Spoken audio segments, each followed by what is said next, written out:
Take a look in the kitchen. You can't find them. You can't find them.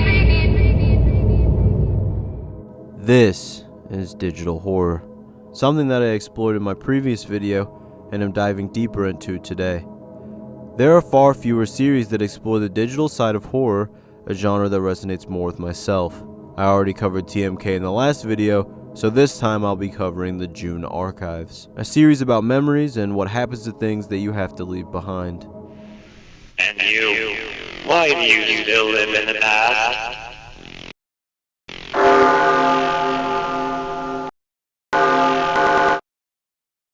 Where is everyone? Oh, me no. Where did they go? Flipnote Hatina was a service that originally released from 2008 to 2009 depending on the region that you were in. Some of you may look upon this program with fond nostalgia, either because you actually participated in it, or, like me, watched a lot of YouTube videos made with the program.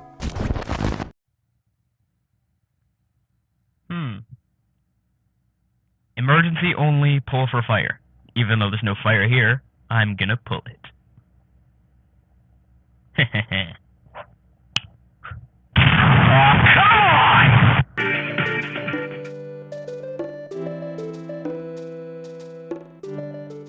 From memes to music videos, nearly everything was created using the Flipnote program.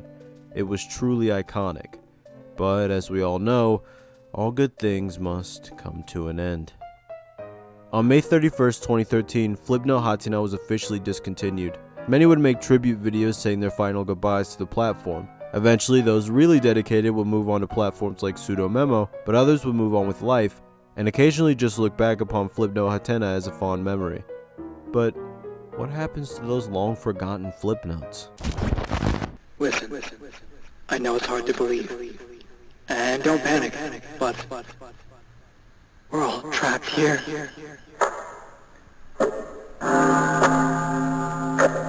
There's a dark void encircling us, and it's slowly closing in. And if we don't find a way out of here, we're all going to die. Hey, what's up with the guy in the drive-thru? He says there's something blocking everybody in the city. No one can get in or out. What the heck? Hey, let me talk to that guy. Get your hands off my headset. Hello?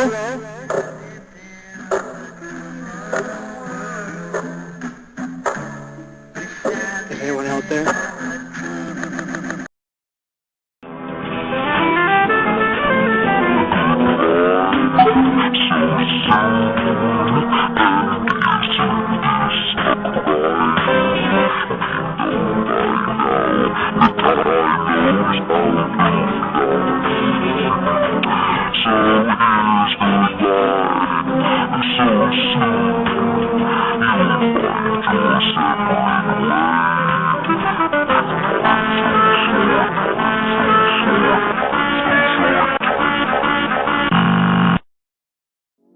On April 11, 2022, the first episode of the June Archives was uploaded. Somehow to this day it doesn't even have 20,000 views despite the quality and sheer creativity of this series. Speaking of that, I've linked the channel below so that you can watch the full series on your own and come back if you want. But back to the episode. This episode is a farewell message. A message that signifies the end of a specific time.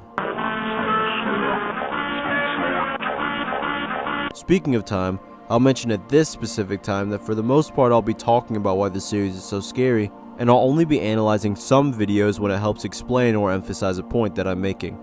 The first thing I'll be talking about is the nature of time and the fear of being forgotten. Isn't nostalgia just the worst? You get these warm and fuzzy feelings inside for a bygone era that slowly fade and crumble into nothingness as you realize that the good times are behind you. You can't go back! But what if you could turn back the clock just a little bit? What if you could change a thing or two? Oh, well, Fuzz, wouldn't that alter the present as well? That's exactly the point. What if you could relive your favorite moments from the past? Maybe you'd like to go back to playing Flash games or have fun reading insane posts from the Miiverse again. What if doing that caused everyone's experiences and memories in the present to get warped? Almost like a parasite is spreading. A memory virus is a parasite that spreads from minds to minds and grows in strength as more and more people form memories surrounding it.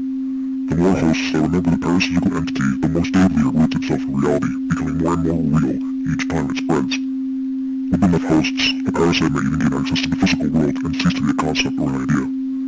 Usually, hosts will be unaware they are infected with a memory virus and will continue to propagate and spread the parasite to others. Thanks to the YouTuber Seed Butter, we can look at a video called DSI Safety Parody 2 by Parody Owl. The video starts off with a character called Charles Robert Bartholomew Winston III, Esquire, who is about to explain to us how to keep our DSI system safe. Before he can, however, we're played the aforementioned clip. This clip ties into the horrors of time and being forgotten by adding an extra layer of terror, this being a disease that can actually create false memories. If you noticed, this also ties back into something you saw earlier.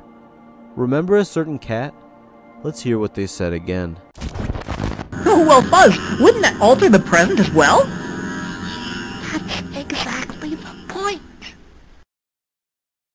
Hello, my name is Fuzz, Fuzz the cat, mascot for the June Archives.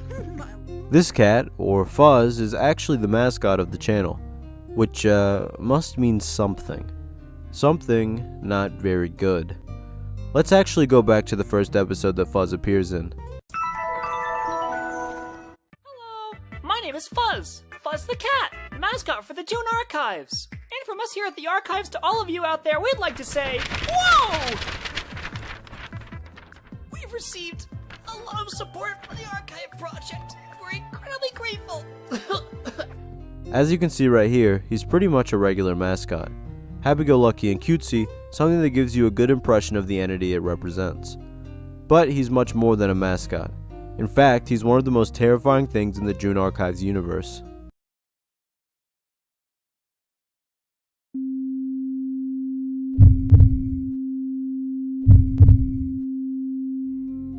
Notice what he says. You're still here. Why is that? Are you looking for something? Something lost in the archives? I am.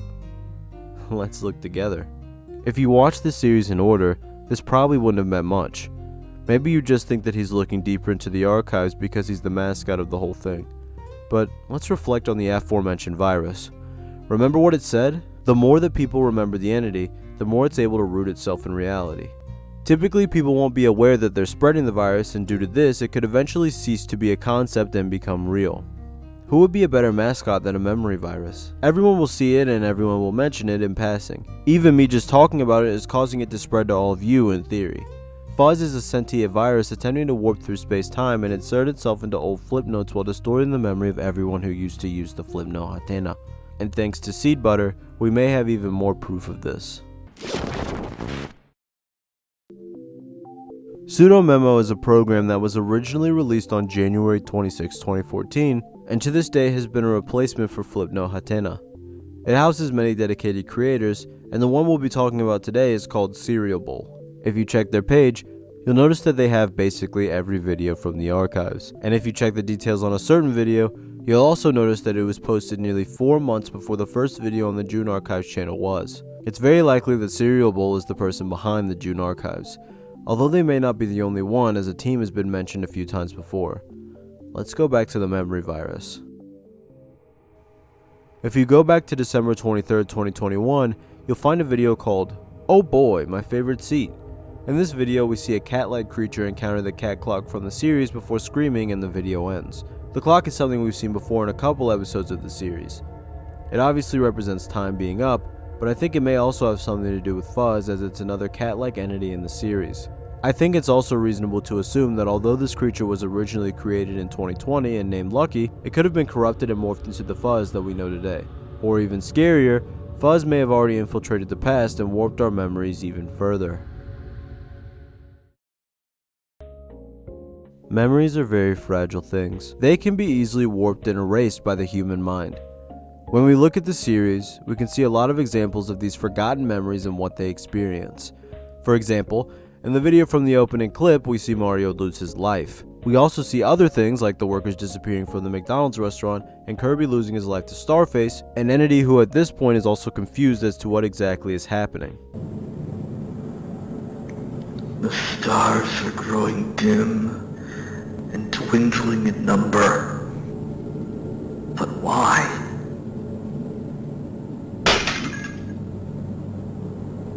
Something's not right. And that is the biggest piece of horror when it relates to the theme of memory. These memories don't actually know that they're being left behind. They don't know that they're forgotten. They're still attempting to figure out why things are happening.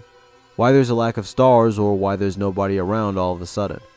How did this bustling city full of joy and happiness turn into a barren wasteland, the only evidence of life being the man-made buildings they left behind? We see this type of thing in real life, small cities and towns being abandoned by people, typically for economic reasons. Similarly, this is likely why Hatena was abandoned. I doubt it was really promoting many sales by 2013 in the first place, and on top of this it was a free service. Therefore, all of these memories and entities were abandoned, lost to time. Now the only things they can interact with are each other. Well, each other and, of course, the memory viruses.